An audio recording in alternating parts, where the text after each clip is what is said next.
Hello and welcome to, hang on, let's minimize that. Right, hello and welcome to hopefully a useful video for you guys. I am going to attempt to help you solve the no response from host issue on Napoleon Total War and Empire Total War when you try and play online. Now, I will just say, this is a big old disclaimer. Lionheart does do not hold Lionheart responsible for the actions you take on your computer. These are all of yourself. Copyright Lionheart X10, 2010. Some mumbo jumbo there. Anyway, no, basically, what I'm saying is, I cannot guarantee that this will 100% work for you. For me, it has, but I've had reports from other people that this hasn't always worked for them. But it's better than nothing, and if you're really pissed off with not being able to connect, it's worth a go, right? Okay, so there's two ways of doing it. One is basically standard forwarding your ports to try and open up the ports that you would need to connect online, thus removing the no response from host issue. And the other is by setting your static IP as the default DMZ server, which is basically still forwarding your ports, but it opens every single one, so there should be no conflicts. And for me, this is the one that's worked 100% of the time. For example, I had a guy trying to join me this morning while I was hosting a game, and he said, "Oh, I've got no response from host." I quickly said, "Okay, I'll just check my settings." I alt-tabbed out, I logged onto my router, which is the screen you can see right now. I went to the DMZ setup page, and I made sure that my number was in the end, which it wasn't, so I put it in. My IP on my network at home is 15. I applied it, and I logged out, went back into my game. Instantly, he could connect, and I was able to connect to loads of other games, etc., etc., and I've used this in the past. This is a 100% fix for me. I'm hoping that it will work for other people.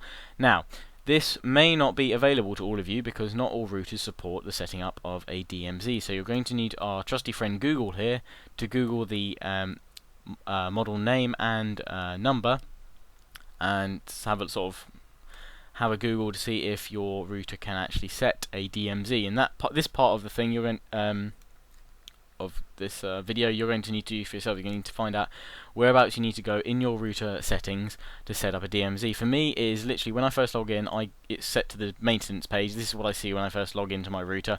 I just click the advanced tab, and hey presto, it's there. I can't start going about, guys, and telling you how to check for yours because every router is basically different. And I'd be here for years trying to go through every single router and make in model number. So I'm just showing you mine, but most modern day routers have this DMZ setting, but then again, not all of them do. I've had a couple of friends that have bought quite recent ones, and they said, "Oh, there's no option to set one up," and I've googled it, and the company says no, there's no way of setting up manually. So in which case, you can still try the second method, which is to just forward your ports manually. So that's all for now. Set up your DMZ. You basically just need to put in your static IP number. If you don't know how to do that, again, I'd go for Google because there's various ways of doing it, and I don't want to confuse anybody by showing you one specific way, because it might confuse you later if you're trying to do it yourself. Literally, to find out how you set a static IP, have a Google for it. However, when I go on to the second method, which I'm about to start, on portforward.com, they have a program that will help you set up your own static IP. So if you want to wait a couple of minutes before you jump off and start trying to work out where your static IP is or how to set one, there is a free tool to download on portforward.com that will do this all for you. So that's enough of the DMZ method of way of doing it. I'm just going to check that yes, the video is hopefully saving. Last time it didn't save, it saved 3 seconds, and I'd just spoken for about 10 minutes, and I was a wee bit pissed off, and it did it twice in a row. So not a happy bunny. Let's just see if it's getting information. Yeah, it should be doing. The fraps is increasing when I move stuff around. Right, we're going to log out of my router now because we don't need to go in there. Right, if you want to forward your ports manually, or you want to find out where you can set your static IP, watch closely. You want to go to www.portforward.com, or obviously http // portforward.com. You know what the drill is. Portforward.com. That's where you want to go. Okay, and then if we scroll down, we have a list of every single router and model they currently have, and there is a guide for every single one of these. Mine is a Netgear, so I'm going to show you how you would get to the guide page for Napoleon Total War on my Netgear. I won't go through it because, again, that's not going to help you. There may only be 2 other people that actually have the same router as me, and obviously, as I've said, I can't go through every single router because that would take forever, and it's not going to be useful for most of you because you've all got individual routers. So you're going to need to come to this website. Going to need to find out your model, your name of the make of your router and the model number. Now this should be very easy for you guys. There should be a sticker on the side, on the top, on the bottom of your router, or in the box it came in, that tells you its model name number, and that's all you need for this. You need to find it on here. So for me, mine is a Netgear DG834GT, which is here. Hello, we're under the Netgear column. So there it is. I left click it, and now we come to an ad for one of their programs. This is not the free one to set your static IP. Just click top right, click here to skip this advertisement. If I get someone that says, oh, I clicked on the program to download it to set up my port forwards and it's asking me for money, I will slap you, because I've told you, skip the ad, don't buy it. Okay, so now we come to a list of every single game ever made. Wahey! Basically. So we scroll down, and we're looking for Napoleon Total War. It's on this left-hand column. We've also got Empire Total War. The same. This guide will work for Empire as well. It's port forwardings there as well. So it's there for Empire. Scrolling down again, and we'll come to N. Napoleon Total War, top of the list. Left click it. Now we come to a guide for Napoleon Total War, and this is basically wrapping up the video now, because all you need to do is follow the guide. Obviously, I'm not going to show through it again because it's not going to benefit the majority of you, maybe just the 2 or 3 or maybe none of you that have this same router, basically. So there's no point me going through it because it's going to be different for you guys. Not in the general steps, but the layout and all the screenshots they include are going to be useless to you and probably just confuse you guys.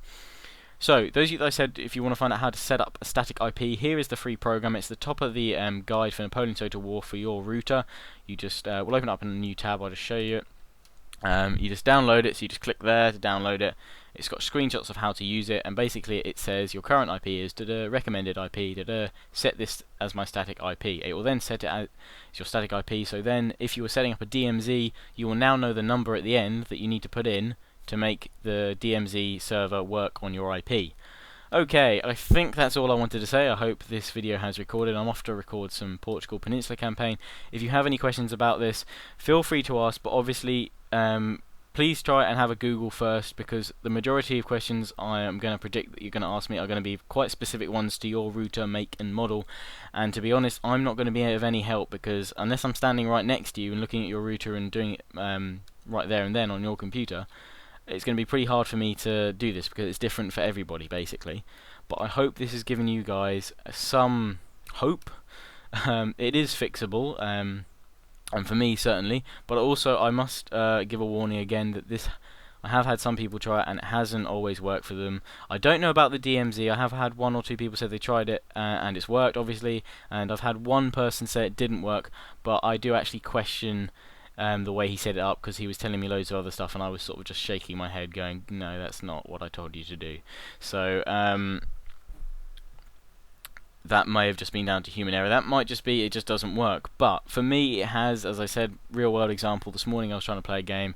Guy couldn't join. He said he was getting no response from host. I alt-tabbed out. I set my DMZ server to 15 at the end, which is my static IP. And hey presto, he could connect and I could connect to loads of other people as well. And none of us were getting, and I wasn't getting the no response from host message anymore, and nor was my friend who was trying to connect to me. Okay, so that's where I'm going to leave it. I'm off to record some Portugal Peninsula campaign, as I've said. Please comment, rate and subscribe, and I hope this is recorded. I hope you found this useful and you haven't got too confused. As I've said, question-wise, they're going to be pretty specific and I may not be able to help you, but that doesn't mean don't ask me, because I will help you anyway, guys, because that's the kind of guy I am. So, ask me, comment, rate and subscribe, and make sure you check out my Just Drinking Tea channel.